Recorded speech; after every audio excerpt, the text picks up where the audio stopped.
할렐루야. 오늘도 하나님이 예비하신 은혜가 있는 줄을 믿습니다.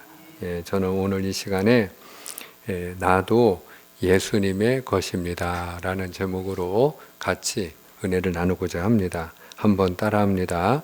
나도 예수님의 것입니다. 나도 예수님의 것입니다. 아멘. 저는 오늘부터 로마서를 통해 함께 은혜를 나누고자 해요. 로마서는 사도 바울이 로마 교회에 보낸 복음의 편지입니다. 그러면 사도 바울이 언제 어디서 이 로마서를 써서 보냈느냐? 사도 바울이 4번의 전도 여행을 했어요. 근데 그 4번의 전도 여행 중에 3번째 전도 여행 때 고린도에서 그가 로마 교회 성도들을 생각하면서 내가 예루살렘에 갔다가 내가 로마도 보아야 하리라 하는 마음을 가지고 그가 로마 교회에 편지를 써요. 그것이 바로 로마서입니다. 근데 이제 여기서 우리가 한 가지 의문을 가질 수도 있고 또 질문을 할 수도 있는데, 우리가 알고 있는 바로는 이방인들에게 최초로 제일 먼저 복음을 전한 사람이 사도 바울이거든요. 근데 지금 사도 바울이 3번째 전도 여행을 하면서 로마 교회에 이 편지를 쓸 때 바울은 로마를 간 적이 없어요. 그러니까 4번째 전도 여행 때도 그가 죄수의 몸으로 예루살렘에서 붙잡혀 가지고 로마에 끌려간 거거든요. 근데 그걸 왜 전도 여행이라고 하느냐? 그가 비록 죄수의 몸이지만 재판을 받을 때도 자기를 변론하는 게 아니고요, 복음을 전하는 거예요. 그가 항해를 하면서도 복음을 전하고 로마에 가서도 가택연금 상태로 한 3년 있었거든요. 근데 그때도 그는 로마에서 복음만 전했어요. 그러다가 그는 단두대에서 순교를 당해요. 그러니까 죽는 그날까지 로마에서도 복음만 전했기 때문에 그 4번째 그가 로마로 죄수의 몸으로 호송되어 갔던 그 여정까지도 4번째 전도 여행이다, 이렇게 얘기를 해요. 그러니까 그 죄수의 몸이 돼서 로마에 가기 전에는 그가 로마에 간 적이 있다고요, 없다고요? 없어요. 근데 지금 로마서는 누구에게 쓴 편지라고요? 로마 교회 성도들에게 쓴 편지예요. 그러면 바울은 로마에 간 적도 없는데, 그러면 누가 도대체 로마에 가서 복음을 전했기에 로마 교회 성도들이 있다는 거냐? 이렇게 우리가 질문을 할 수 있죠. 근데 여러 가지 가설이 있어요. 여러 가지 가설이 있는데, 이제 가장 유력한 주장은 무엇인가 하면은 성경학자들이 공통적으로 이야기하는 게 바울보다 먼저 로마에 간 사람은 없다. 그러면 어떻게 된 거냐? 그 이유를 사도행전 2장에서 찾아요. 사도행전 2장을 보면은 예수님의 12제자를 비롯해서 120명의 제자들이 마가다락방에 모여가지고 그들이 기도를 하거든요. 그들이 마음을 같이하여 기도하기를 힘쓸 때 성령이 불처럼 바람처럼 그들에게 임해요. 그 성령이 불처럼 바람처럼 임할 때 제자들의 입이 터지면서 방언을 하는데 각 나라 말로 방언을 하기 시작을 합니다. 그때에 베드로도 성령이 충만함을 입어가지고 하나님의 복음을 선포합니다. 근데 불같이 하나님의 복음을 베드로가 선포할 때 그가 전한 메시지는 아주 간결하고 명료했어요. 너희가 생명의 주를 죽였도다. 그러나 하나님이 그를 다시 살려 우리의 생명의 주가 되게 하셨도다. 그러면서 예수님의 그 죽으심이 우리를 위한 죽으심이요, 그분이 우리를 위하여 부활하신 걸 그가 선포합니다. 그때에 그 복음을 듣고 많은 무리들이 자기들의 가슴을 치면서 그러면 우리가 어찌할꼬, 그리고 탄식을 해요. 그때에 베드로가 선포한 메시지가 뭐냐? 너희가 회개하여 예수 그리스도의 이름으로 세례를 받으라. 그리하면 죄를 사함받고 성령을 선물로 받으리라. 그리고 선포합니다. 근데 여러분, 그 베드로가 선포하는 그 복음을 듣고 그때 많은 사람들이 회심하고 예수 그리스도의 이름으로 세례를 받았는데 그 수가 몇 명이었다고 성경은 증거하느냐? 3,000명이라 이렇게 증거를 해요. 그 날에 회심하고 예수 그리스도의 이름으로 세례를 받고 돌아온 이가 3,000이나 더해졌더라. 여러분, 어마어마한 숫자죠. 그런데 그 3,000이나 되는 그 무리들이 다 예루살렘에 사는 사람들이냐? 그게 아니라는 거죠. 예, 전국 각지에서 온 사람들도 있고, 그리고 다른 나라에서 타국에서 살던 유대인들도 그 중에는 많이 있었다 이 말이에요. 왜 그러냐? 바로 베드로가 복음을 전하고 성령 받고 그렇게 전도한 그날이 오순절이었거든요. 오순절. 그 오순절은 우리가 지키는 절기로 하면 맥주감사절입니다. 맥주감사절. 그러면 유대인들이 지키는 아주 중요한 3대 절기가 있는데 그게 바로 유월절, 그리고 바로 이 오순절이라고도 하고 초실절이라고도 하고 또 칠칠절이라고도 하고 그리고 맥주절이라고 하는 바로 요 맥주절, 그리고 또 하나가 수장절이라고 하는 추수감사절이에요. 요 3대 절기는 20세 이상의 유대인 남자라면 반드시 예루살렘에 와서 하나님의 성전에서 제사를 드렸거든요. 그러니까 하나님을 신실하게 섬기는 경건한 유대인이라면 그가 타국에 있다 할지라도 그 타국에서 예루살렘까지 와서 그들이 하나님 앞에 제사를 드리는 날이 바로 그날이었던 거예요. 그래서 사도행전 2장에 보면 그날 베드로가 복음을 전할 때에 많은 사람이 회심하고 예수 그리스도의 이름으로 세례를 받았는데 그들 가운데 각 지방 나라에서 온 사람들이 누가 있었다라고 기록을 남겨놓고 있어요. 근데 그 기록에 보면 누구도 있었느냐? 로마에서 온 유대인들도 바로 소개되고 있습니다. 사도행전 2장 10절 말씀인데요. 우리 한번 같이 읽어볼까요? 다 같이 시작. 부르기아와 밤빌리아, 애국가 및 구레네에 가까운 리비아 여러 지방에 사는 사람들과 로마로부터 온 나그네 곧 유대인과 유대교에 들어온 사람들과 아멘. 지금 바로 그 오순절에 제자들이 성령 받고 방언을 하면서 복음을 전하여 많은 사람들이 회심하고 예수 그리스도의 이름으로 세례받고 3,000이나 더하여진 바로 그날 각 나라에서 온 사람들을 쭉 소개하면서 우리가 주목해야 될 바로 사람들이 있는데 세 번째 줄에 보면 로마로부터 온 나그네 곧 유대인과 유대교에 들어온 사람들도 있었다. 이렇게 성경이 우리에게 소개하고 있어요. 바로 이 사람들이 로마에서 왔던 유대인들, 이 경건한 유대인들, 하나님을 섬기던 이 유대인들이 그렇구나. 예수님이 하나님의 아들이시구나. 그분이 죽은 게 아니고 부활하셨구나.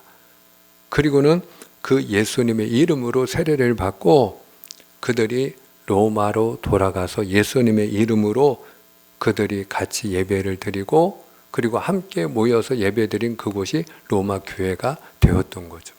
자, 그런데 문제는 뭐냐? 이 사람들은 복음을 딱 한 번 들었을 뿐이에요. 그리고 세례받고 그냥 내가 예수님의 사람입니다. 그리고 내가 이제 예수님을 믿습니다. 그리고 그들은 살아갈 뿐이에요. 그러다 보니까 이 사람들의 마음에는 어떤 마음이 있는가 하면은 내가 예수님을 믿지만 그러나 여전히 구원은 어떻게 해야 받느냐? 율법, 이 모세 율법을 지켜야 구원은 받는 거다라고 하는 생각이 그들의 마음속 깊이 있게 뿌리가 박혀 있었다 이 말이에요. 그러다 보니까 바로 그들에게 사도 바울이 복음을 다시 들려줄 필요가 있었던 거죠. 그래서 로마서 1장 15절은 이렇게 이야기를 하고 있어요. 로마서 1장 15절. 그러므로 시작. 그러므로 나는 할 수 있는 대로 로마에 있는 너희에게도 복음 전하기를 원하노라. 아멘.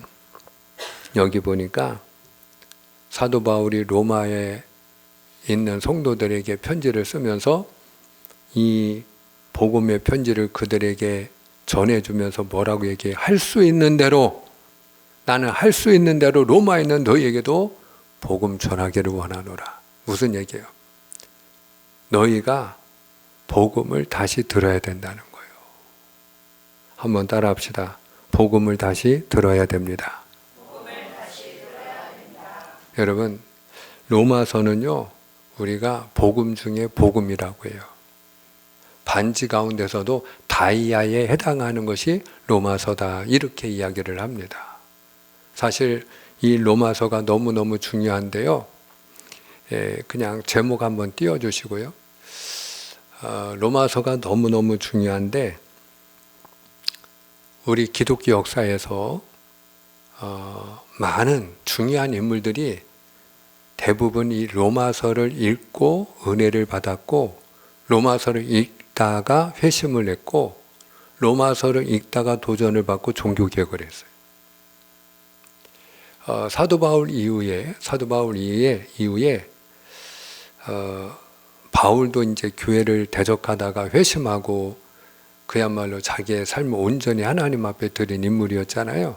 그런데 그의 삶이 방탕한 삶이었다가 회심하고 바울 못지않게 거룩한 삶을 살아서 성인의 반열에 오른 그런 누구나 인정하는 큰 인물이 하나 있는데 그가 바로 성 어거스틴입니다. 성 어거스틴. 그런데 이 성 어거스틴이 사실은 기독교 집안이에요. 믿음의 집안이에요. 그 어머니가 모니카인데 기도하는 어머니예요. 그런데 속을 얼마나 썩였는지 몰라요. 모태 신앙인데 가끔 가다 보면 이 모태 신앙이 아주 못된 신앙이 된 사람들이 있어요. 그래서 부모 속을 그렇게 막 썩이는 자식들이 있어요. 부모는 눈물로 날마다 그 자식 위하여 기도하는데, 근데 그 자식은 자꾸 이제 딴짓하는, 하나님을 만나지 못하니까 딴짓하는 거죠. 그래서 이 어거스틴도 술 취하고 방탕한 삶을 살았거든요. 근데 그 뒤에서 날마다 누가 기도해요? 눈물로? 어머니 모니카가 그 아들 하나님 만나주세요. 하나님 강권적으로 하나님 역사해 주세요. 하나님 돌아오게 해주세요. 날마다 눈물로 기도하죠. 근데 하루는 골목길에서 아이들이 자기들끼리 놀면서 노래를 부르는데 집어서 읽으라, 집어서 읽으라는 그 가사가 굉장히 크게 이 어거스틴의 귀에 들리는 거예요. 그래서 어거스틴이 자기 눈에 보이는 성경책을 펼쳐가지고 아무데나 딱 펴서 읽었어요. 근데 그가 딱 펼쳐서 읽은 말씀 본문이 어디냐? 로마서예요. 로마서 13장 13절 14절 말씀인데, 너는 낮에와 같이 단정히 행하고 술 취하거나 방탕하지 말며 음란하거나 호색하지 말라. 너는 그리스도로 옷 입고 정욕을 위하여 육신의 일을 도모하지 말라. 그 말씀이 그의 눈에 돋보기처럼 크게 보이는데 우리와 같은 하나님의 음성으로 그에게 들렸어요. 마치 번개를 맞은 것처럼 그가 그 순간에 전율을 했죠. 그 말씀을 읽는 순간 그가 고꾸라지고 회심하고 그동안에 자기가 음란하고 방탕한 삶, 술 취한 삶, 그날부로 완전히 끊어내고, 그가 우리가 잘 알고 있는 참회록, 그 유명한 참회록을 쓰고 그의 일생을 하나님 앞에 드려 누구보다도 거룩한 삶을 살았어요. 마틴 루터, 여러분 로마 교황청을 상대로 해가지고 종교개혁을 한 위대한 인물 아닙니까? 그런데 그 마틴 루터도 로마서를 읽다가 그렇구나, 우리가 구원을 받는 것은 오직 믿음으로 구원을 받는 것이구나 하는 이 사실을 확신하게 됩니다. 그리고 그 당시에 교황청이 면죄부를 팔아가지고 그 면죄부의 그 교황의 도장이 찍혀 있으면 그 사람은 구원받는다 하던 그때에 그가 목숨 걸고 우리가 면죄부 산다고 구원받는 게 아니고 오직 주 예수를 믿음으로 구원을 받는 것입니다. 우리가 성경으로 돌아가야 됩니다. 그래서 오직 성경을 이야기하고 오직 믿음으로 구원받고 오직 은혜로 구원받는 것입니다. 그래서 오직 믿음, 오직 은혜를 종교개혁의 구호로 외치면서 그가 완전히 기독교 역사를 새롭게 하지 않습니까? 그게 바로 로마서예요. 요한 웨슬레, 그는 영국 국교회를 종교개혁한 사람이에요. 영국 국교회는 지금 우리나라에도 들어와 있는 성공회입니다. 그 성공회가 영국 국교회인데 이 웨슬리 당시에 영국 국교회가 제도화되고 세속화된 거예요. 근데 그때에 사실 이 웨슬리는 그런 세속화된 교회와 성직자들을 보면서 본인이 경건의 훈련을 힘썼어요. 누구보다도 규칙적이고 경건한 삶을 힘썼죠. 근데 그 웨슬리의 마음속에 구원의 확신은 없는 거예요. 구원의 확신이 없는 거예요. 한 번은 자기가 미국 조지아 주에서 선교를 하다가 배를 타고 자기 본국 영국으로 돌아오는데 폭풍을 만났어요. 광풍을 만난 거죠. 그래서 자기는 죽음이 두려워서 그 배 밑바닥에 내려가서 그는 두려워 숨어 있는데 그때에 한쪽에서는 찬송을 부르는 거예요. 아니, 그래 저 사람들은 두렵지도 않은가, 무섭지도 않은가, 어떻게 저들은 저렇게 이 무서운 상황에 찬송을 부를 수 있는가. 그리고 알아보니까 그 영국의 한, 우리로 말하면 뭐 감리교, 장로교 이렇게 각 교단이 있잖아요. 그런 것처럼 그 영국 한 교단이었던 모라비안 교도들인데 그들은 지금 죽어도 나는 천국 가니까 두렵지 않다는 거예요.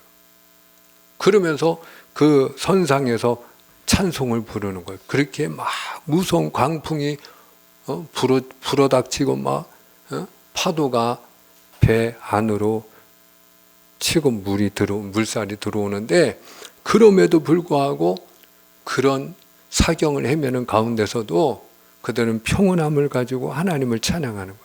충격을 받았죠. 왜? 자기는 선교사인데도 죽는 게 무서운데 저 힘이 도대체 어디서 나오는가? 저 힘이 도대체 어디서 나오는가? 나는 지금 죽으면 천국 간다는 확신이 없는데 도대체 저들은 저런 믿음이 어디서 나오는가? 근데 그가 본국에 돌아가서 수요일날 한 저녁 집회에 참여했다가 이 로마서 1장 16절 17절 말씀에 복음에는 하나님의 의가 나타나나니 오직 의인은 믿음으로 말미암아 살리라.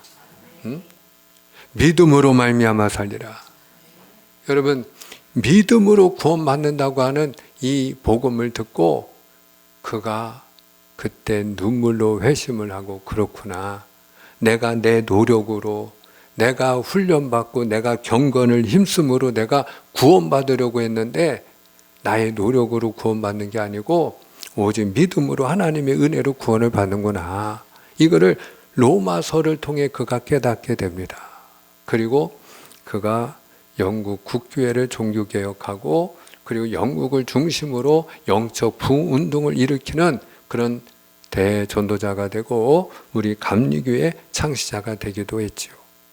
이와 같이 여러분 많은 믿음의 인물들이 로마서를 통해서 은혜를 받고 도전을 받고 회심을 했어요. 저는 오늘 이 시간에 저와 여러분이 로마서를 같이 나눌 때 우리가 다시 한번 복음을 듣고 우리가 구원의 확신을 가지게 되고 구원의 감격을 회복하는 은혜가 있기를 주님의 이름으로 축복합니다. 그러면 오늘 본문 말씀을 통해 하나님이 주시는 메시지는 뭐냐? 두 가지만 짧게 오늘 나누고자 하는데 첫 번째는 우리는 복음을 위하여 택함 받은 예수 그리스도의 종이다 하는 거예요. 우리는 복음을 위하여 택함 받은 예수 그리스도의 종이다. 자, 1절을 같이 보겠습니다. 오늘 말씀 1절을 다 같이 읽습니다. 시작. 예수 그리스도의 종 바울은 사도로 부르심을 받아 하나님의 복음을 위하여 택정함을 입었으니 아멘. 자, 여기 보니까 바울이 자기를 소개하고 있죠. 로마 교회 성도들에게 편지를 쓰면서 자기를 뭐라고 소개하고 있어요? 나는 하나님의 복음을 위하여 택함 받은 예수 그리스도의 종이다. 그 얘기하는 거예요, 여러분. 지금 제일 먼저 나오는 말이 무엇입니까? 예수 그리스도의 종. 나는 예수님의 종이라는 거예요. 근데 무엇을 위하여 택함 받은 예수님의 종이라는 거예요? 하나님의 복음. 하나님의 복음을 위하여 택함 받은, 복음을 위하여 택함 받은 예수님의 종입니다. 그러니까 여기에 우리는 이론의 여지가 없죠. 사도 바울과 같은 그런 위대한 전도자가 당연히 복음을 위하여 택함 받은 하나님의 종이니까 우리가 바울이 예수님의 종이다라고 할 때 이론의 여지가 없죠. 자, 근데 사도 바울이 오늘 자기뿐만 아니라 우리도 예수님의 종이라고 여러분 선포를 해요. 자, 6절을 좀 보겠습니다. 6절. 자, 6절에 너희도 시작. 너희도 그들 중에서 예수 그리스도의 것으로 부르심을 받은 자니라. 아멘. 너희도 오늘 이 로마서를 읽고 그리고 보고 듣고 있는 우리들도 그들 중에서 세상 중에서 예수 그리스도의 것으로 부르심을 받은 자라는 거예요. 할렐루야. 여러분, 우리도 세상에서 예수 그리스도의 것으로, 예수 그리스도의 소유로, 예수 그리스도의 종으로 부름 받았다는 거예요. 아멘입니까? 그래서 저는 이 말씀을 읽을 때 이 너희라는 말 대신에 저의 이름을 제가 대입을 해요. 김종호도 세상 중에서 예수 그리스도의 것으로 부르심을 받은 자니라. 여러분, 오늘 저나 여러분이 한번 우리의 이름을 여기에 대입을 해서 너희도 대신에 자기 이름 석자를 넣어서 우리가 한번 같이 읽어보겠습니다. 다 같이 시작. 김종호도 그들 중에서 예수 그리스도의 것으로 부르심을 받은 자니라. 아멘. 우리 윤경이도 명우도 세상 중에서 예수 그리스도의 것으로 부름 받은 자라는 거예요. 할렐루야. 예? 여러분, 나도 한번 따라합니다. 나도 예수님의 것입니다. 아멘입니까? 나도 예수님의 것이라는 거예요. 나도 예수님의 것입니다. 사랑하는 여러분, 종은 자기 소유가 없지요. 다 주인의 것이죠. 종은 자기 생각, 자기 계획, 자기 비전이 없지요. 어떤 경우에는 종이 자기가 나름대로 어떤 생각을 가지고 있을 수 있겠죠. 근데 중요한 건 뭐냐? 그 종은 자기 생각을 내려놓고 주인의 생각을 따라 살아야지요. 주인의 계획을 쫓아 살아야지요. 주인의 비전이 자기의 비전이 되어야지요. 그래서 내 뜻대로 사는 사람이 아니라 주인의 뜻대로 사는 사람이 종이지요. 우리가 예수님의 종이라면 여러분, 내게 있는 모든 소유, 내 몸뚱이를 비롯해서 나에게 있는 모든 것이 주님의 것인 줄을 믿습니다. 이걸 우리가 고백할 수 있어야 돼요. 뿐만 아니라 내 생각을 내려놓고 우리가 주님의 생각을 쫓아 주님의 뜻대로 살아야 될 줄을 믿습니다. 우리가 예수 그리스도의 종이기 때문에. 자, 그런데 우리가 무엇을 위하여 택함 받은 예수님의 종이에요? 복음을 위하여, 복음을 위하여, 복음을 위하여. 따라합시다. 복음을 위하여. 여러분, 복음을 위하여 우리가 택함 받은 예수님의 종이다 이 말이에요. 그러면 복음이 뭔지를 알아야죠. 복음이. 오늘 그래서 두 번째로 말씀하는 게 뭐냐? 이 복음이 무엇이냐에 대해서 얘기를 해요. 여러분, 복음이 무엇입니까? 먼저 이야기하면 복음은 예수 그리스도이십니다. 복음은 예수 그리스도이십니다. 이것을 오늘 성경이 우리에게 가르칩니다. 자, 2절을 보겠습니다. 우리가 본문 말씀 2절, 이 복음은 시작. 이 복음은 하나님이 선지자들을 통하여 그의 아들에 관하여 성경에 미리 약속하신 것이라. 아멘. 자, 여기 어떻게 시작해요? 이 복음은, 복음에 대해 설명하고 있죠. 우리가 복음을 위하여 택함 받았는데 그럼 복음이 뭐냐? 이 복음은 하나님의 선지자를 통하여 성경에 미리 약속한 누구라는 거예요? 하나님의 아들. 그의 아들이 누구예요? 하나님의 아들. 하나님의 아들. 복음은 하나님의 선지자를 통해서 성경에 미리 우리에게 약속하고 예언해 주신 하나님의 아들이라는 거예요. 그 하나님의 아들에 대해서 성경이 미리 예언을 하고 있어요. 그 하나님의 아들이 복음이라는 거, 우리에겐 기쁜 소식이라는 거예요. 그러면 그 하나님의 아들에 대하여 선지자들이 뭐라고 예언을 하고 있느냐?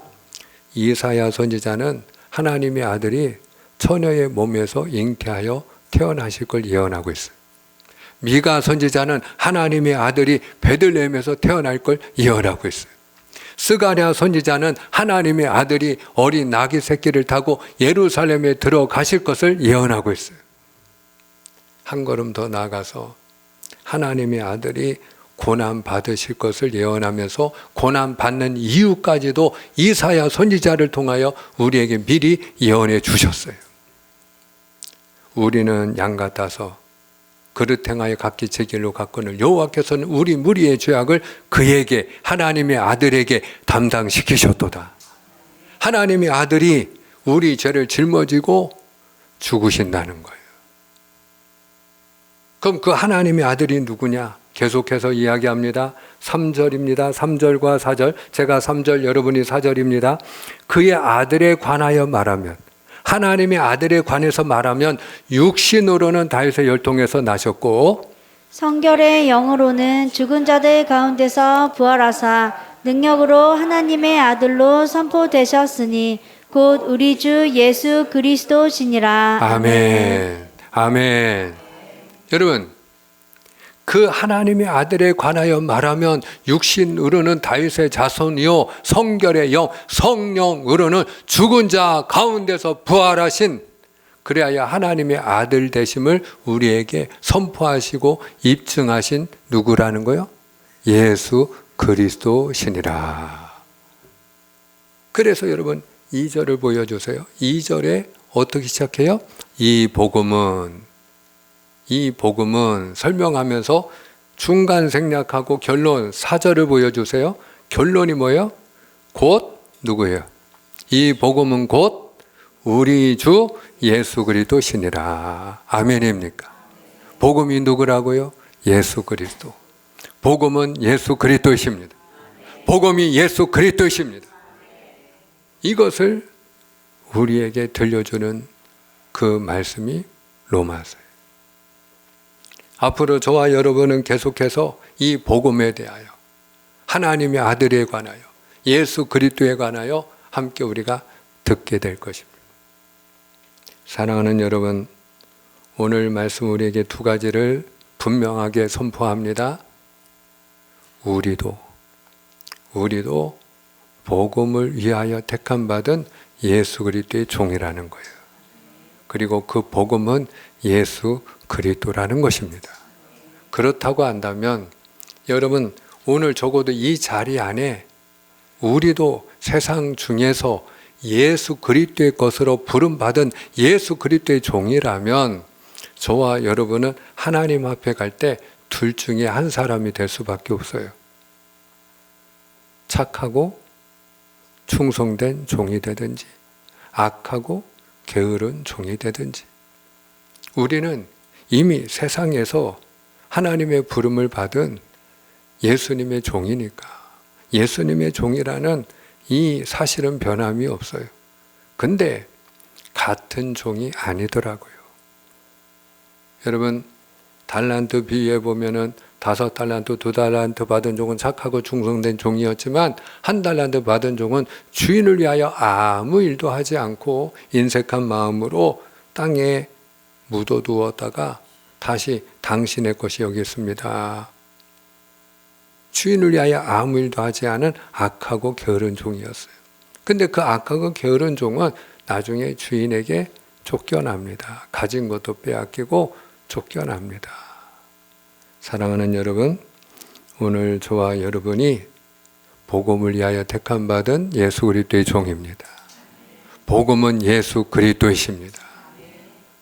오늘 저와 여러분이 악하고 게으른 종이 아니라 착하고 충성된 예수님의 종이 다 되시기를 주님의 이름으로 축복합니다. 기도하겠습니다.